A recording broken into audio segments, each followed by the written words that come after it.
Right. So in the last session, we have discussed about cybersecurity basics prior to prior week. At the same time, we have discussed about the role of a cybersecurity analyst and what and how we do all that. Followed by this, even we have covered about what are the different elements that are involved in cybersecurity and being a analyst, what is that something we do, all that. So in this regard, so in the last session, I have discussed about artifacts. So what artifacts are all about and how do we identify the artifacts, right? So that part I have discussed in the last session. Wherein today we are going to discuss about how to develop artifacts when in support, because different standards we use, something like ISO 27001 or SOC 2, right? So audit field standards that we follow. In regard to that, being into the analyst role, it's always important for us to understand how to develop artifacts. So when in supporting to ISO 27001 or something, because this is something essentially important, especially when we are doing auditing field work, which is majorly an essential step to ensure organization which can demonstrate compliances with the cybersecurity standards and as well as frameworks. In continuation to that, when it comes to the artifacts which are required for us to document evidences which proves the implementation of controls, at the same time the kind of procedures that are required for the artifacts uh, when we are implementing cybersecurity standards. So these artifacts, whatever we do, right? So whatever ISO 27001 or 2013 or 27001, these are, first of all, being into analyst, we need to know what these are, right? So these are all international standards for information security management systems, which is, in short, we call it as ISMS. The major goal of these standards is to establish and implement, operate, monitor, review, maintain, and improve ISMSs within the context of the organization overall business risk. Because as an analyst, we need to identify what are the predominant risks that is involved and how this can be addressed. So in regard to that, how this can be implemented, how this can be operated, monitor is one of the key and important element. So when we are trying to understand this we need to divide into different parts. The first one about,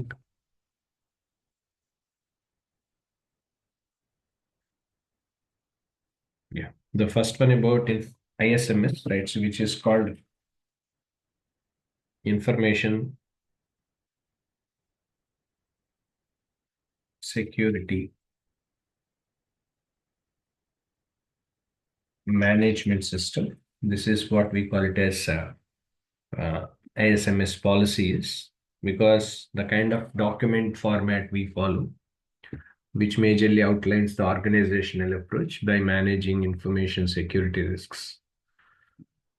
This also details what we need to define the scope of ISMS security objectives, right? So the kind of roles and responsibilities. Followed by this, what are the different commitments to continual improvement? Everything comes under this category. Next, as into from the analyst point of view, we need to perform risk assessment and as well as the treatment plan.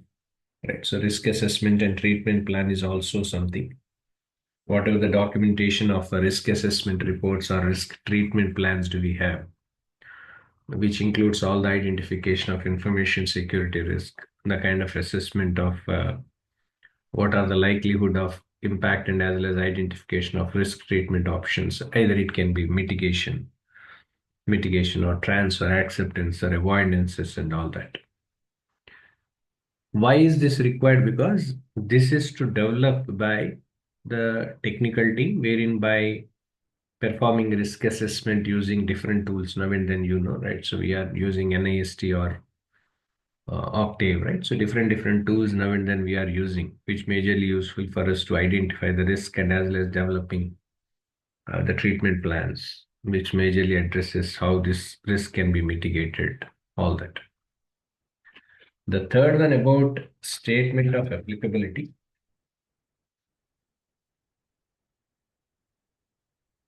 Next one is called statement of applicability, which is called SOA in short, right? Majorly, this is a kind of a key document which normally we use in ISO 27001. List out all the control objectives and as well as control selected from its ISO 27001 standards, and as it also indicates whether they're implemented partially, okay, or excluded. This is from the technical side. We need to understand to map the annexes and all, whatever the kind of controls that organization needs to implement the policies and procedures. If there are any controls or informations that are to be excluded, provide justification, everything comes under this category. Next one about information security objectives. Information security objectives is also one of the artifact which majorly focuses on the organization information security, which majorly includes all the measurable and as well as achievable or aligned with any kind of business goals, which includes reducing the security incidents by X percentage or achieving full encryption of sensitive data. From the technical side, when being an analysis, we are providing them for to this majorly leads them to understand and establish the security objectives based on the results of the risk assessments and as well as business requirements. Next one about internal audit reports. This is also important.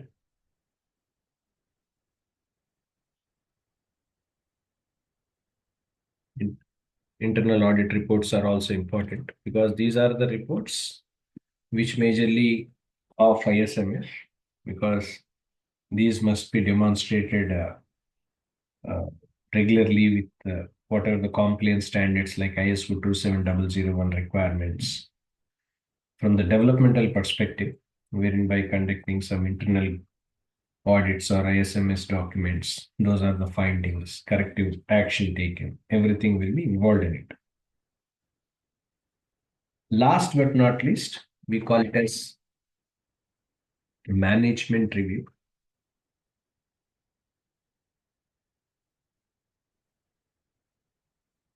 That are to be recorded, right? So I can say like management review meeting records, I can say, right? So these are minutes of records like from the management review of the meetings and all, which majorly useful for the senior management, which are involved in oversighting of ISMS and as well as reviews the effectiveness of the periodicality, developing and documenting the agendas, discussion points, followed by the kind of decisions made during the management reviews, typically performed usually in annual basis.